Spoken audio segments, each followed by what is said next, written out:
রাজধানী ঢাকার পরিবেশ নিয়ে মানুষের অভিযোগের শেষ নেই। বায়ু দূষণ, শব্দ দূষণ আর সবুজের অভাবে প্রতিদিনই ভোগান্তি পোহাতে হচ্ছে রাজধানীবাসীকে। এই অবস্থায় ঢাকার বর্তমান পরিবেশ নিয়ে সাধারণ মানুষ আসলে কি ভাবছেন, সেসব কথাই উঠে এসেছে আজকের জনতার কথায়। আজ বিশ্ব পরিবেশ দিবস। রাজধানী হিসেবে ঢাকাবাসী ঠিক কতটা মানসম্মত পরিবেশে বসবাস করছেন? আমার বলতে খুবই খারাপ লাগছে, কষ্ট লাগছে যে বাংলাদেশ, বিশেষ করে ঢাকা সিটি বসবাসের জন্য ভীষণভাবে অনুপযুক্ত। মানে পলিউশন যেটাকে আমরা বলি, মানে প্রতি নিঃশ্বাসে আমরা বিষ গ্রহণ করছি। শব্দ দূষণ, বিভিন্ন ধুলাবালু, অস্বস্তিকর অবস্থা।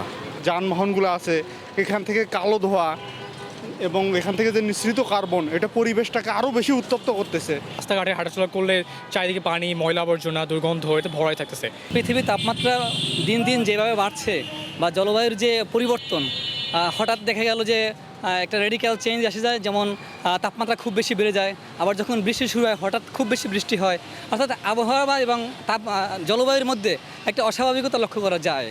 সেই প্রেক্ষিতে ঢাকা শহরের দিকে তাকালে দেখব যে অনেক বছর যাবত এখানকার যে জলবায়ু এবং আবহাওয়া সেটি আসলে আমাদের স্বাস্থ্যকর বা বসবাসের উপযোগী না। বায়ু দূষণটা খুবই বাজেভাবে হইতেছে আমাদের, মানে এই এরিয়া তো তাও ভালো, আমরা ঢাকা বিশ্ববিদ্যালয় এরিয়াতে তো আসি একটু গাছ দেখার জন্য, আমাদের এরিয়ার অবস্থা খুবই বাজে। মানুষের যে অসচেতনতা, আমরা মানে সব কিছুতেই যে প্রশাসনের উপর দায় চাপিয়ে দেই, এটা আসলে আমাদের এক ধরনের, আমি বলবো যে ভুল। ঢাকা এমন একটা শহর যেটা যান্ত্রিকতায় মানে পরিপূর্ণ হয়ে গেছে।